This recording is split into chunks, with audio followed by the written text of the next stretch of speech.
একজন বিনয়ী কৃষক মনোযোগ সহকারে তার জমিতে কাজ করতেছিলেন। জমি চাষ করার সময় কৃষক হঠাৎ একটি ঝকঝকে সিন্দুক খুঁজে পায়। সিন্দুকটি সোনার মুদ্রা আর রত্নে পরিপূর্ণ ছিল। কৃষকের মুখে বিস্ময়ের ছাপ ফুটে ওঠে। সে ভাবতে থাকে এই ধন তার নিজের কাছে রাখবে না রাজাকে জানাবে। এতে সে দ্বিধাদ্বন্দ্বে পড়ে যায়। এরপর কৃষক সততার পথ বেছে নেয়। তারপর সে ধনরত্নগুলো কাপড়ে মুড়িয়ে রাজপথের দিকে যাত্রা শুরু করে। পথে লোকেরা তা সম্পর্কে জিজ্ঞাসা করলে সে কিছুই প্রকাশ করে না। এরপর কৃষক এক বিশাল রাজদরবারের গেটে এসে পৌঁছায়। রাজপ্রাসাদ দেখে কৃষক মুগ্ধ হয়ে যায়।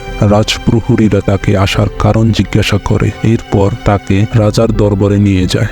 রাজা বিশাল সিংহাসনে বসে মনোযোগ সহকারে তার কথা শোনেন। কৃষক বিনয়ের সাথে রাজাকে জানায় যে সে একটা ধনরত্নের সিন্দুক খুঁজে পেয়েছে, যা রাজ্যের প্রাপ্য। রাজা তার সততা দেখে মুগ্ধ হয়ে যায় এবং তার সততা যাচাই করার জন্য সে কতগুলো প্রশ্ন করে, যাতে নিশ্চিত হয় যে কৃষকটি সৎ। রাজা সন্তুষ্ট হয়ে হাসি দিয়ে বলেন, এই ধন সম্পদ কৃষকের প্রাপ্য, এটা কৃষককে দিয়ে দাও। কৃষক বিনয়ের সাথে তা নিতে অস্বীকার করে। তিনি জোর দিয়ে বলেন যে এটা রাজ্যের প্রাপ্য, তাই এটা রাজ্যের সম্পদ। রাজা তার বিনয় দেখে মুগ্ধ হয়। এরপর সে সম্পদের কিছু অংশ, কিছু উর্বর জমি দেওয়ার সিদ্ধান্ত নেয়। কৃষক তার উপহার নিয়ে বাড়ি ফেরেন। বাড়িতে তার পরিবার, পরিজন, প্রতিবেশী সবিনয়ের সাথে তাকে গ্রহণ করে নেয়। কৃষক তার উপহার বিনয়ের সাথে ব্যবহার করেন, সাধারণভাবে জীবনযাপন করেন। এরপর তিনি সততার উদাহরণ হিসেবে চিরকাল সকলের কাছে বরণীয় হয়ে থাকেন।